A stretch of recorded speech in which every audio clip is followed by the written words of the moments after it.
तो आज हम गए थे पाइनरी प्रोविंशियल पार्क जो लेक ह्यूरॉन के पास है। काफ़ी वक्त से काम और पढ़ाई की वजह से एक बोरियत वाला माहौल बन गया था। पहले जैसे नायग्रा चले गए थे, ठीक बस वैसे ही आज यहाँ चले गए।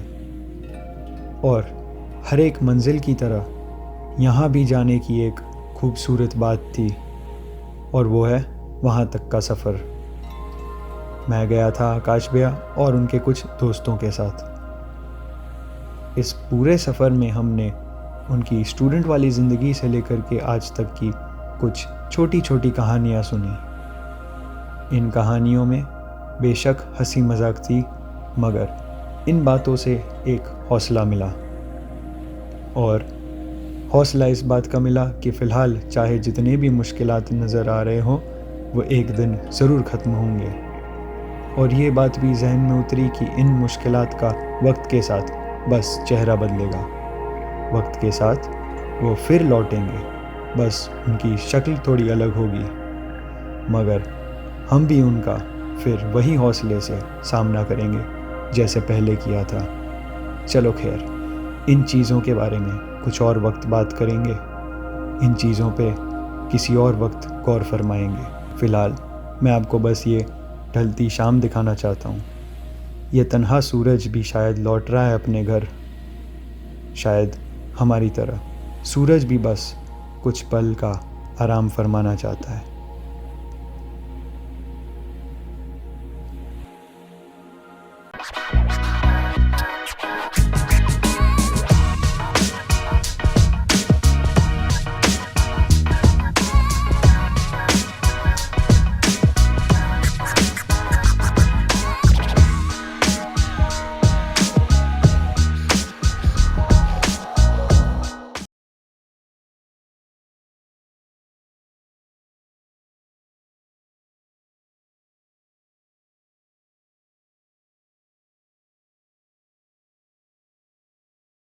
मैं काफ़ी टाइम से एक वीडियो शूट करने की सोच रहा था कि भाई जब भी कोई पार्ट टाइम जॉब ढूंढता है तो उसको कौन से फैक्टर्स ऐसे हैं जो उसको ध्यान में रखने चाहिए। तो अब यहाँ पे थोड़ा फ्री टाइम मिला है तो यहीं पे मैं शूट कर रहा हूँ इस वीडियो को। और इसमें जितने भी फैक्टर्स मैं आपके साथ शेयर करता हूँ, इसकी प्रायोरिटी आपको डिसाइड करनी है। एंड एज़ यूजुअल मैं आपको फिर बताऊँगा कि मैं तो सारे फैक्टर्स आपको बता दूँगा, लेकिन इसमें कौन से फैक्टर्स को आपको प्रायोरिटाइज़ करना है ये कम्प्लीटली आपका सोल डिस्क्रेशन है। ऑलराइट, तो जो सबसे पहला फैक्टर है वो है लोकेशन। तो लोकेशन में ये चीज़ मैटर करती है सबसे पहले कि आपके घर से कितना दूर है, और आप ये भी चेक कर सकते हैं कि आपकी घर से कॉलेज और कॉलेज से फिर जो आपकी प्लेस ऑफ वर्क है वो कितना दूर है। क्योंकि हो सकता है किसी दिन आपको नाइट की शिफ्ट लेनी है तो आपको कॉलेज से होकर के फिर वहाँ जाना हो, और कुछ भी पॉसिबिलिटी है शायद कभी आपको हाफ़ शिफ्ट मिलती है 4 घंटे की। तो ये सारी चीज़ें आप देखो कि हो सके उतनी आपकी कॉलेज और घर आपस में नज़दीक हो, पहले वो देखना है। इसके अलावा वर्क प्लेस भी वहीं कहीं आसपास मिल जाए, ये भी आपको देखना है। और नियर बाय प्लेस होने चाहिए, ऐसा नहीं कि क्योंकि कुछ लोग ऐसे मैं जानता हूँ जो लंदन छोड़ के वुडस्टॉक तक जाते हैं उनकी शिफ्ट्स करने के लिए, तो उनके लिए भी डिफ़िकल्ट होता है। और इसका रीज़न क्यों? रीज़न ये है, जो अगला फैक्टर अभी हम देखेंगे वो है श्योरिटी ऑफ ट्रांसपोर्ट। तो देखो, अब जैसे लंदन से जितने भी स्टूडेंट्स हैं शायद वुडस्टॉक जाते हैं, कहीं आसपास जो भी जगह होती है वहाँ पे जाते हैं अपनी शिफ्ट्स करने के लिए। तो इनका ट्रांसपोर्ट क्या होता है कि शुरुआती दिनों में कार तो होती नहीं है, तो इनको क्या होता है कि इनको राइड्स लेनी पड़ती है। और राइड्स का मतलब कोई जान पहचान वाला जा रहा है तो वो उनको ड्रॉप करके जाएगा, या फिर किसी के साथ वो ऐसे बात कर लेते कि भाई वो उनको हर शिफ्ट के लिए ड्रॉप करने जाएंगे और फिर लेके आएंगे। तो ऐसे राइड्स इनको ढूंढनी पड़ती है, और जब राइड मिलती है तब उनको शिफ्ट मिलती है। अगर राइड किसी दिन नहीं मिली तो उनको वो शिफ्ट फिर उनकी रिस्क में आ जाती है। तो श्योरिटी ऑफ ट्रांसपोर्ट आपको देखना है कि भाई आप जिस काम के लिए जा रहे हो वहाँ पे बस जाती है, या फिर ट्रैम, या जो भी कोई भी पब्लिक ट्रांसपोर्ट आपकी सिटी में है वो वहाँ पे जाता है कि नहीं। उसकी जो बस है उसकी फ्रीक्वेंसी आपके साथ मैच करती है या नहीं। क्या आपकी शिफ्ट फॉर एग्जांपल वीकेंड्स को लगती है, लेकिन वो जो बसेज़ हैं वो वीकेंड्स को फंक्शन करती है या नहीं करती है। ये अगर प्रॉब्लम आ जाता है तो आपको फिर ये सोचना पड़ेगा कि भाई शिफ्ट तो सैटरडे संडे मिल जाती है, लेकिन अगर उस दिन आपका ट्रांसपोर्ट ही आपको वहाँ तक पहुँचाएगा नहीं तो फिर आप क्या करोगे इन दैट केस। इसके बाद जो अगला है वो है रिव्यूज़ ऑफ एम्प्लॉयर। तो देखो, आप कहीं पे भी काम करने जाओगे तो आपको रिव्यू लेना है। ये मैं सजेस्ट करूँगा कि किसी से भी आप रिव्यू लें, जो वहाँ पे एम्प्लॉइज़ काम कर रहे हैं उनसे आप पूछें, उनसे एक ऑनेस्ट ओपिनियन लें कि जो इंसान है वो, जो मतलब ओनर है वहाँ के, जो आपके बॉस है, जो सीनियर है, जो मैनेजमेंट है वहाँ के, वो आपको टाइमली पेमेंट करते हैं या नहीं, वहाँ पे कोई रेसिस्ट बिहेवियर देखने को मिलता है या नहीं, वहाँ पे क्या म्यूचुअल रिस्पेक्ट है या नहीं, वहाँ पे एनवायरनमेंट कैसा है, और कोई गलती होने पे कुछ फ़ाइन्स या पेनल्टीज़ या डिडक्शंस है, कितना स्ट्रिक्ट एनवायरनमेंट है वहाँ पे, ट्रेनिंग कितनी अच्छी से देते हैं। ये सारी चीज़ें आपको पहले देखनी है कि एम्प्लॉयर कैसे हैं, फिर आपको डिसाइड करना है। ये भी फैक्टर आपके लिए ज़रूरी है। अगर आप किसी पहचान वाले के पास जा रहे हैं, किसी के रेफरेंस के जा रहे हैं, तो आपको ये मैटर नहीं करेगा। तो अभी तक हमने 3 पॉइंट्स देख लिए, लोकेशन, श्योरिटी ऑफ ट्रांसपोर्ट और रिव्यूज़ ऑफ एम्प्लॉयर। अब जो अगला पॉइंट मैंने नोट डाउन किया वो है work related to your field. तो ये बात ऐसी है कि देखो, अगर आप जैसे कोई होटल मैनेजमेंट का कोर्स कर रहे हैं, उनको अगर कोई फूड चेन में काम मिल जाए तो वो उनके लिए अच्छा है। लेकिन कोई कोर्स ही आईटी का कर रहा है और उसको काम मिल रहा है होटल फूड चेन में, तो क्या हो जाता है कि थोड़ा रेलेवेंट नहीं है। लेकिन ऐसा नहीं है कि कुछ सीखने नहीं मिलेगा, वो भी सीखने को मिलता है। लेकिन ये सिर्फ देखो कि अगर पॉसिबल है तो आपकी जो फील्ड ऑफ स्टडी है उससे रिलेटेड आपको कुछ काम मिल जाए तो वो अच्छा रहेगा आपके लिए। इसके अलावा एक और पॉइंट है, वो है फ़िज़िकल एफ़र्ट्स। तो कुछ जॉब्स ऐसे होते हैं जिसमें फ़िज़िकली बहुत डिमांडिंग होते हैं। अब जैसे टिम हॉर्टन्स हो गया फॉर एग्ज़ाम्पल, तो वो फास्ट पेस्ड एनवायरनमेंट है। वहाँ पे फ़िज़िकली आपको इतना बर्डन आ जाता है वहाँ पे कि भाई आपको टाइम के साथ मैच करना है, आपको कस्टमर को टाइमली सर्विस देनी है, आपको यहाँ से वहाँ बहुत सारी चीज़ें करनी है। तो ये भी एक फ़िज़िकली डिमांडिंग है। इसके अलावा फैक्ट्री शिफ्ट्स में अगर कोई जाता है तो ये भी फ़िज़िकली डिमांडिंग है। तो ये सारी चीज़ें ऐसी हो जाती है कि जो फ़िज़िकली डिमांडिंग है। इसके सामने आपको आपका डाइट भी मेंटेन करना है, इसके साथ आपको आपका स्लीप शेड्यूल भी मेंटेन करना है। ये सब नहीं होगा तो आपको काम में अंडर परफॉर्मेंस आएगा। इसके बाद का जो पॉइंट है वो है शिफ्ट टाइमिंग्स।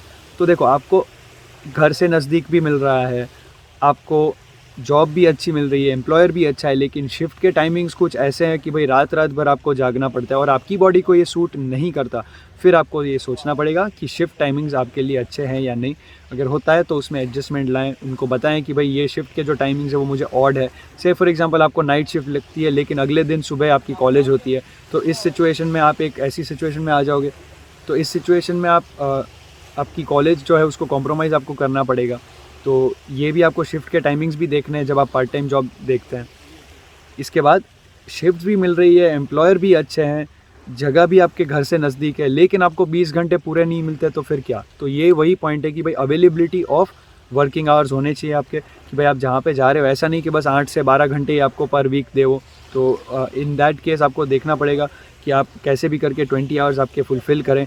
हो सके तो दूसरे लोगों की शिफ्ट भी लें, हो सके तो एम्प्लॉयर से भी बात करें। तो इस तरीके से देखो कि आपके 20 आवर्स जो है वो कंप्लीट आप करें। तो अवेलेबिलिटी ऑफ आवर्स भी तो होने चाहिए, बाकी सब फैक्टर्स भी है, ये फैक्टर्स भी उतना ही इम्पॉर्टेंट है, क्योंकि आवर्स कम मतलब इनकम कम हो जाएगी आपकी। इसके बाद एक जो पॉइंट है वो है रिस्क फैक्टर, कि भाई आप जो भी जॉब में जा रहे हो, कोई भी रीज़न से उसमें रिस्क कितना है। क्या वो कोई रिस्की एरिया में है, क्या वो कोई रिस्की टाइमिंग्स में है, या फिर जो ट्रांसपोर्टेशन है वहाँ पे जाने का क्या वो रिस्की है कि भाई हर रोज़ कोई ना कोई अननोन पीपल के साथ आपको ट्रैवल करना पड़ेगा, कोई राइड लेके, या ये है वो है। तो उसमें रिस्क फैक्टर कितना है। से फॉर एग्जांपल कोई ऐसा एरिया है जहाँ पे आप सिक्योरिटी गार्ड की शिफ्ट लेते हैं, तो वहाँ पे थोड़ा वायलेंस के लिए वो जगह इनफेमस है। अब आप कौन सी सिटी में है, कौन से एरिया में, ये तो मुझे नहीं पता, लेकिन ये भी एक फैक्टर है कि भाई जिस भी जगह पे आप काम करते हैं वहाँ पे कोई ऐसा नहीं होना चाहिए कि वहाँ पे आपके लिए रिस्क ज़्यादा हो, आपकी बॉडी को या फिर आपकी सेफ्टी को। इसके बाद ये जो फैक्टर है वो इतना मैंडेटरी तो नहीं है, लेकिन रेकमेंडेड है कि आप ये भी देखें कि आप जिस भी जॉब में जा रहे हैं उसमें पर्क्स और जो उसके बेनिफिट्स है वो क्या मिल रहे हैं आपको। तो अगर आपको दो ही सिमिलर जॉब मिल रहे हैं लेकिन एक जॉब में दूसरे जॉब से ज़्यादा बेनिफिट्स हैं या कोई कुछ एक्स्ट्रा पर्क्स है, तो मैं सजेस्ट करूँगा कि आप वो वाला ही आप सिलेक्ट करें। इसके बाद है आपको एक सजेशन मेरा, और वो ये है कि अगर हो सके तो आपकी पहली वर्क प्लेस ऐसी लें जहाँ पे आप पहले से किसी को जानते हैं, तो जो एनवायरनमेंट है उसमें कंफर्टेबली आप सेट इन हो पाएंगे। आपको कुछ क्वेश्चंस होंगे तो आप उनसे बात भी कर पाओगे, और बेनिफिट ये है कि आप अपनी मदर टंग में बात कर पाओगे या फिर जो कॉमन लैंग्वेज है सबकी उसमें बात कर पाओगे। तो ये क्या एक फीलिंग आ जाती है कि भाई आप अकेले नहीं हैं। तो आप जब भी काम करने जाए देखो कि अगर आप किसी पहचान से जा रहे हैं, मतलब आपका फ्रेंड ऑलरेडी किसी जगह पे काम कर रहा है और आप वहीं पे जाते हैं, तो आपको ये एक बेनिफिशियल सजेशन रहेगा। या तो फिर वर्क एनवायरनमेंट अच्छा नहीं है, या फिर डिस्टेंस बहुत अच्छा है, या फिर टाइमिंग्स बहुत ऑड है, या फिर फिजिकली बहुत डिमांडिंग है। इन रीजंस की वजह से थोड़े टाइम के बाद जॉब में डिससेटिस्फैक्शन आने लगता है और फिर डर लगता है कि भाई अब ये छोड़ूंगा तो नेक्स्ट क्या।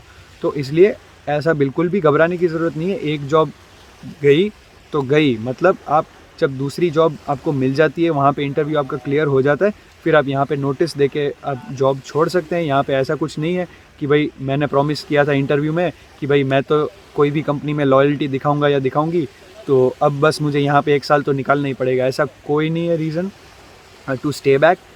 देखो, फाइट करो जो भी सर्कमस्टेंसेस है, और जैसे ही आपको बेहतर जॉब मिल जाती है, आप यहाँ पे नोटिस देके या जो भी आपकी पॉलिसी है उसको फॉलो करो और एक बेहतर जॉब और एक बेहतर एनवायरनमेंट में आप चले जाओ। सो आई रियली होप कि आपको ये वीडियो काम में आया हो, एंड आई होप कि आप ये जो सारे फैक्टर्स हैं उनको कंसिडर करेंगे अच्छे से और फिर एक अच्छे जॉब को सिलेक्ट करेंगे। एंड आई होप कि आप सारे के सारे जल्दी यहाँ पे इंडिया से यहाँ पे पहुँच जाएँ, and I wish you all the best for your journey. Thank you so much.